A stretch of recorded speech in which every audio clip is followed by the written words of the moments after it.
había pasado en ningún país de todos los que yo he visitado. El calor estaba horrible, el sol estaba tremendo y no encontrábamos agua. Y la gente llegaba y me decía, es que aquí no hay eso, aquí no hay agua. No estoy ciega.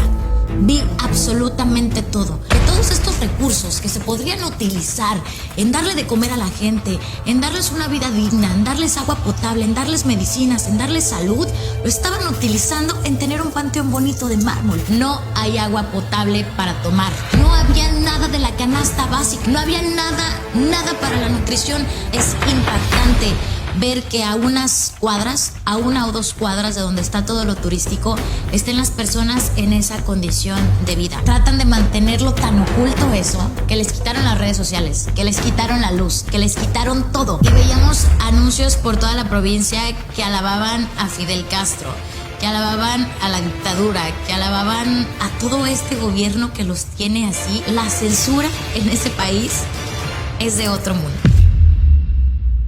Para empezar, el viaje fue un poco complicado por los vuelos. Lo primero que debes de hacer en un viaje, obviamente, es comprar tu vuelo para irte a trasladar al destino que vas a visitar. Nosotros tuvimos muchísimas complicaciones porque un día se abrían unos vuelos y luego se cerraban y luego se abrían y luego se cerraban. Entonces nosotros teníamos vuelo de ida, pero no teníamos vuelo de regreso. Fuimos a Ciudad de México y ahí era nuestra primera escala para llegar a La Habana. Llegamos al aeropuerto, compramos nuestra visa porque sí, para ir a Cuba te piden una visa que es como un permiso momentáneo para los días que tú vas a estar ahí. Esta visa es bastante barata, nos costó 400 pesos, la adquirimos en el aeropuerto y listo. Al llegar al aeropuerto pasamos por migración y no nos dejaron pasar, nos detuvieron y nos regresaron, nos dijeron, venga pa' acá. Sabemos que cuando entras a cualquier país, obviamente llegas a migración, te revisan, si notan algo extraño, te regresan. Lo cual jamás en mi vida me había pasado porque les comenté en un en vivo esto y dijeron, esto pasa en cualquier país. Esto no me había pasado en ningún país de todos los que yo he visitado.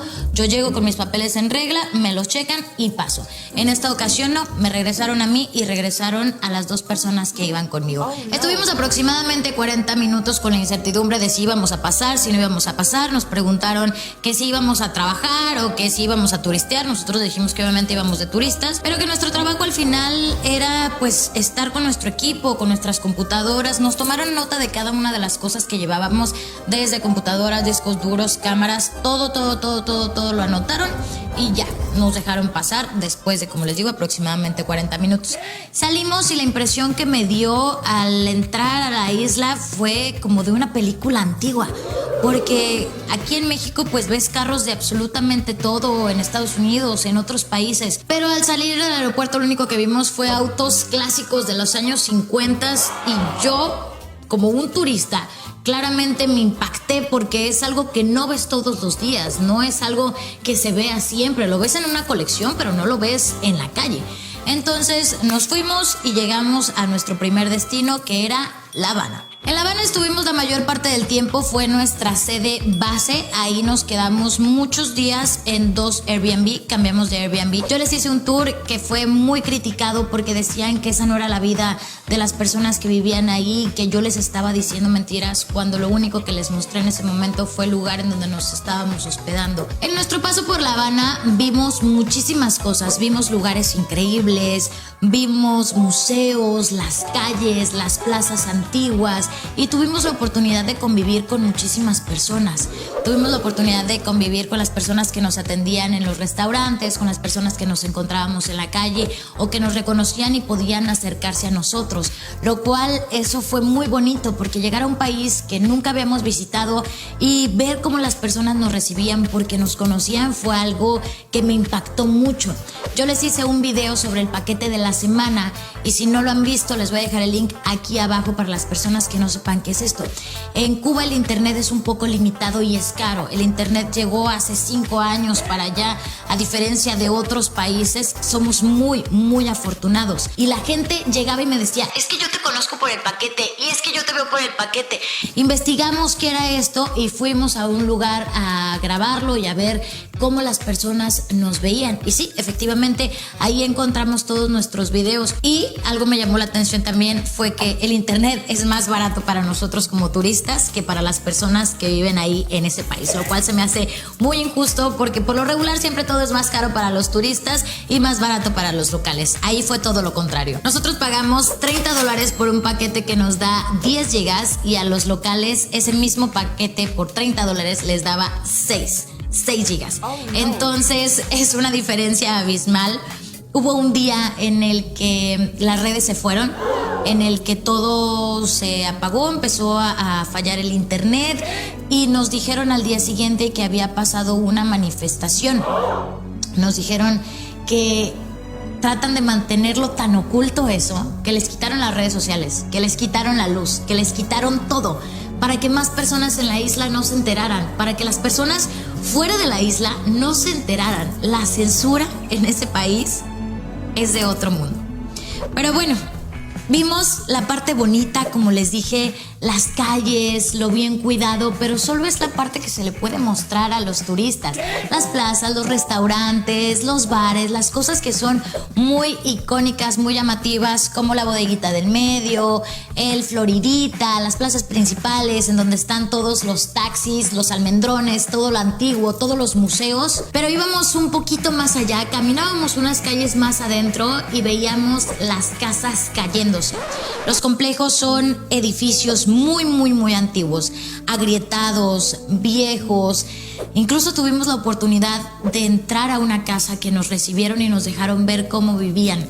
Es impactante ver que a unas cuadras, a 1 o 2 cuadras de donde está todo lo turístico, estén las personas en esa condición de vida. Abrimos el refrigerador de esta persona que nos recibió y lo que tenía ahí era nada. Eran unos paquetes de sopa y unas botellas de agua. Y hay algo importante: no hay agua potable para tomar. Las personas que viven en Cuba tienen que tomar agua de la llave. Y en otros países me dirán, Pau, pues nosotros también tomamos agua del grifo. Sí, pero esa agua está tratada. En Cuba el agua no está tratada. En Cuba, ¿qué es lo que hacen? Abren la llave, llenan una olla, la ponen en la estufa, hierven el agua.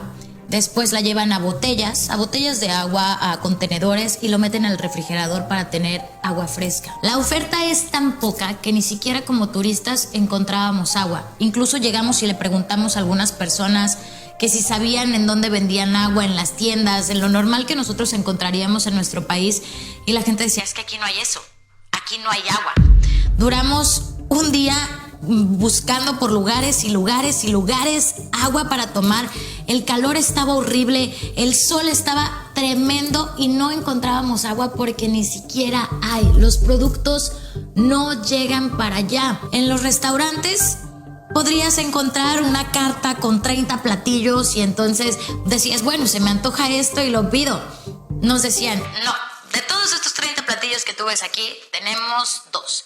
De todo esto que ves aquí no tenemos nada y solamente tenemos sándwich con jamón que es enlatado, con salchichas que son enlatadas y es todo lo que tenemos. Y esto no únicamente fue en La Habana. Muchos de ustedes pensaron que yo solamente estuve ahí y que no me trasladé al resto de las provincias. Me decían que fuera y me metiera y que viera otras caras. Intentamos comprar un vuelo para irnos a Santiago, al otro extremo de la isla, pero no había vuelos porque no hay combustible.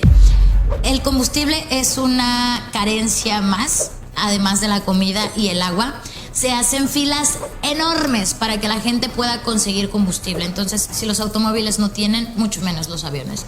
Es muy complicado que haya vuelos internos, así que decidimos emprender un viaje en un auto de los años 50, de extremo a extremo. Pasamos por provincias como Camagüey, Trinidad, Virán, Santa Clara, hasta llegar a Santiago de Cuba. Visitamos tumbas, visitamos museos, visitamos pues prácticamente todo lo que hace referencia a lo político. Y veíamos anuncios por toda la provincia que alababan a Fidel Castro, que alababan a la dictadura, que alababan a todo este gobierno que los tiene así. Y a mí me causaba muchísimo impacto ver todo esto, ver las personas cómo vivían y cómo estaban sumidas en la necesidad, y luego ir a un panteón y encontrar que el panteón en donde estaba enterrado Fidel Castro era un panteón que tenía piso de mármol, que tenía soldados resguardándolo, que cada 30 minutos hacían una ceremonia de cambio de guardia,